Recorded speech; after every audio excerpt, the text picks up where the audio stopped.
What are you currently telling the market about what you do and how you do it? Do you talk about service? Do you talk about professionalism? Do you talk about speed of service or competitive pricing?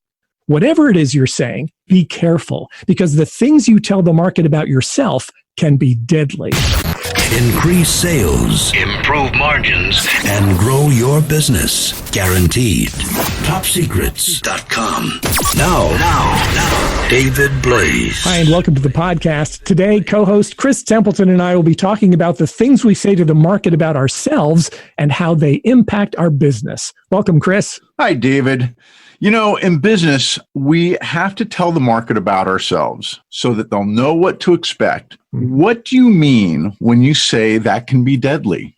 Well, whenever we're going to the market with a message, particularly if the market is not familiar with us, when we go out there with any sort of marketing message, I generally go in with the idea that for the most part, they're going to be inclined to believe what you say.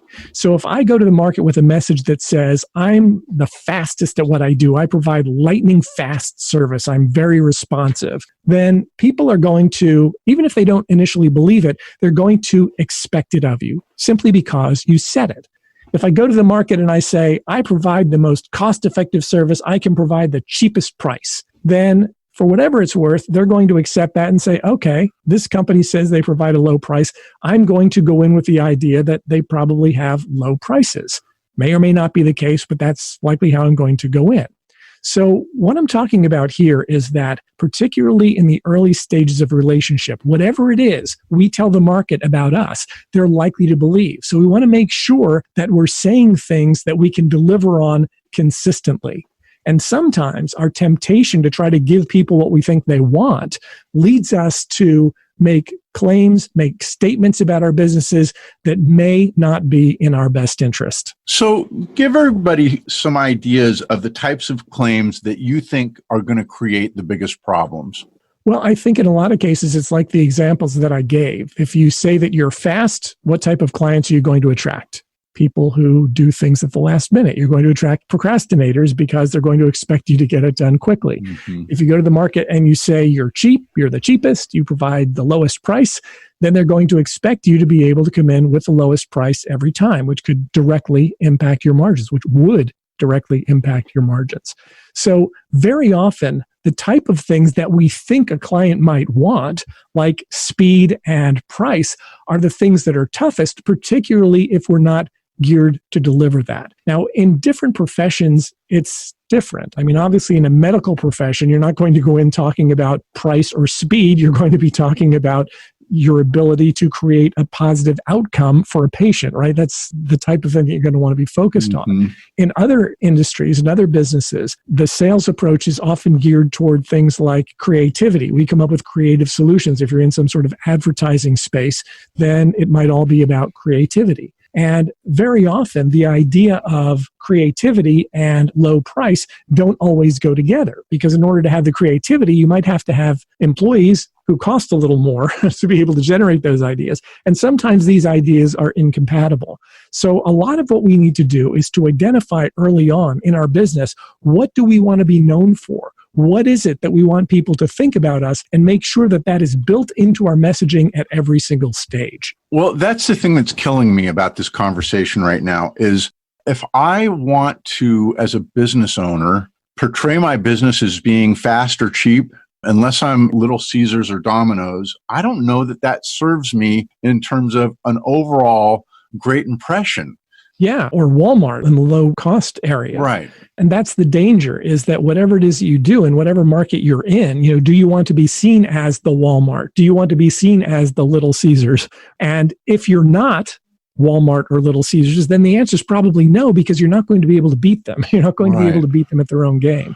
So I think a lot of it is about deciding what is it that we're really good at? What is it that we're passionate about? What is it that we love doing? And try to build that in, because there's going to be a market for each different segment like that. Right. There's a percentage of the audience that only ever wants the cheapest thing.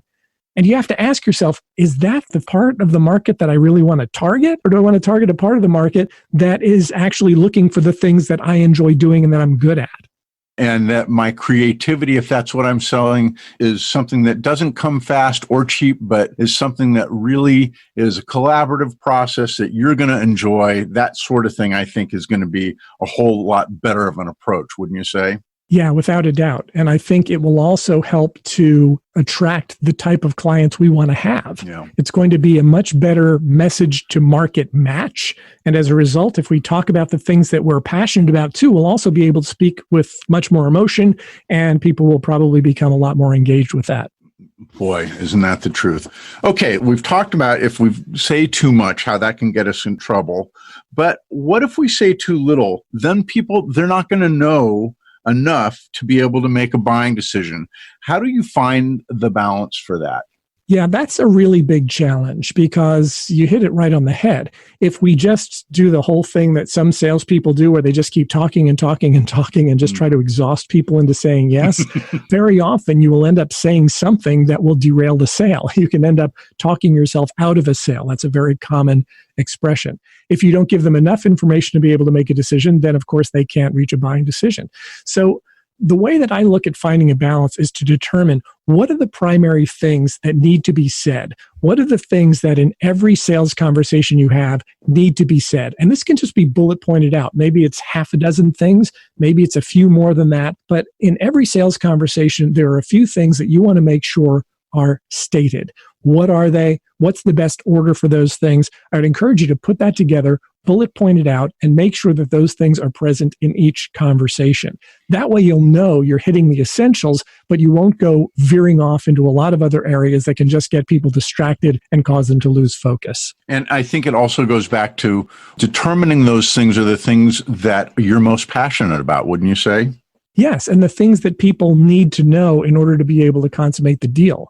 Also, what you'll find is that if you put together a bullet point list of things that you cover, if you continually get the same questions after that, you can make sure that you then build the answers to those questions into your points. You can add another point there and then systematically build out a presentation that will cover the majority of situations you'll find yourself in. And that really goes back to a previous podcast about handling objections. It's not so much about going to battle with objections, but knowing the common things that people are going to have concerns about and being able to answer them in a forthright, concise way. Yeah, no question. So what are the best ways to communicate what we do without leaving things out on the one hand or sounding like we're exaggerating or bragging on the other? Once again, it's a difficult balance. I think the best way to do that is with case studies. If you've got video or audio or text of a client talking about how you solved a particular problem in a way that was beneficial, that is going to accomplish both things. Because if I say it about myself, hey, listen, I'm really great, I'm going to get you great results, that sounds like it's bragging. It might sound like it's exaggeration. If you see a video on my website of somebody saying, hey, this guy got me incredible results, I was able to grow my sales by a factor of whatever, then you're going to listen to that and say, oh, okay, that's far more credible. So ideally, if we have the option of doing that, utilizing testimonials, utilizing case studies is going to be the most effective way to make that happen. And such a powerful way. I often think that that's the next best thing to a referral. When a potential customer gets to see what another customer has had as an experience, especially when it's a really positive one, boy, oh boy, that goes a long way, doesn't it? It does. And one of the things that we've been able to do very effectively in our business is to be able to highlight the people who have had successes with what we do. We have on our website something I refer to as the Wall of Fame. And the Wall of Fame essentially is one web page that has dozens and dozens and dozens. I don't even know how many are on there now. It might be over 100 now, but a lot of different clients who have gotten great results. And so one of the things that we do when we're talking to a prospect is we'll show them the Wall of Fame and we'll say, hey, listen, would you like to be on the Wall of Fame? And then they can decide. And if they'd like to be on the Wall of Fame, if they'd like to be saying the kinds of things that these clients are saying, it inspires them to want to do business with us. Incidentally, I'll mention the link if somebody wants to see what that looks like, if you want to incorporate something like that in your own business. Our Wall of Fame is located at topsecrets.com/feedback. That's topsecrets.com/feedback. And that's our Wall of Fame with customers who achieved great results with us. Such a great way to generate new business, isn't it? Having that. Well, yeah, it's nice when you're able to accomplish results for someone. And that's the whole reason that any of us are in business. If we can't get results for the people we're working with, then why are we doing it? You mentioned Little Caesars or Domino's. The result is what? Fresh hot pizza, 30 minutes or less, right? For Domino's. Right. That's a result. If you can't get the result, then do something else. Absolutely. Okay, let's talk about what steps our listeners can take to improve what they're saying about themselves to the people in their market. Okay, Chris, well, I'd start out with examining what it is that your best prospects are saying about you. You can a lot of times get really good insights about what the people who are paying you think about what you do well. You also want to think in terms of what you would like them to say. What is it that you want people to think and say about you? That'd be the second thing. Write it down, practice it, incorporate it into everything you do. Because the more you do that, the better you will get at getting people programmed to think and say that.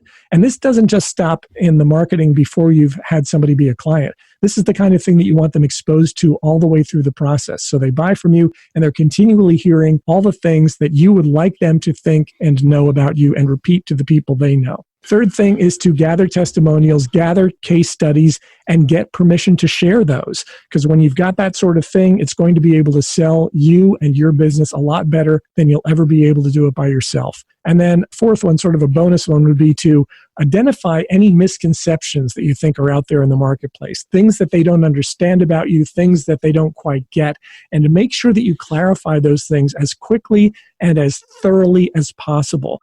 If it's something that is being said about you that is actually factually wrong, you want to be able to point that out and explain why it's wrong so that people can say, oh, okay, I always thought that you were this and that. However, I can now see how you are this other thing. It's a really powerful way to position yourself for great business now and in the future, isn't it? Absolutely. David Blaise, topsecrets.com. Thank you so much. Thank you, Chris. If you, as one of our audience members, would like to create top-of-mind awareness and dominate your market, go to topsecrets.com/call to set up a strategy session about 45 minutes long, and you will really enjoy it. And also, if you want to go see the Wall of Fame, go to topsecrets.com/feedback. Thank you, and we will see you on the next podcast. Thanks, Chris. Topsecrets.com. These are very strange times, and it's likely the next 90 days in business is going to be critical for you.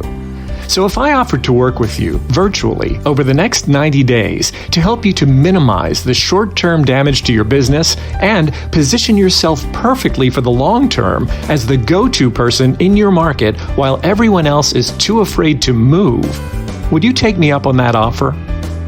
It's important to understand that this is not for everyone. Specifically, you must be serious about doing what's necessary to grow and scale your business right now. This is what's going to help you to minimize short-term damage and position yourself as the leader in your market during the recovery. You must be ready, willing, and able to invest in yourself, your business, and getting new clients. You must be willing to follow very specific instructions. You must be friendly and coachable. And you must be ready to start now. This is not for those who want to wait it out. If you meet all 5 of those criteria, schedule a one-on-one strategy session with us to determine if we're a good fit to work together. Please only schedule a time when you know you'll actually show up. Just go to topsecrets.com/call. That's topsecrets.com/call. Increase sales, improve margins, and grow your business. Guaranteed. Topsecrets.com.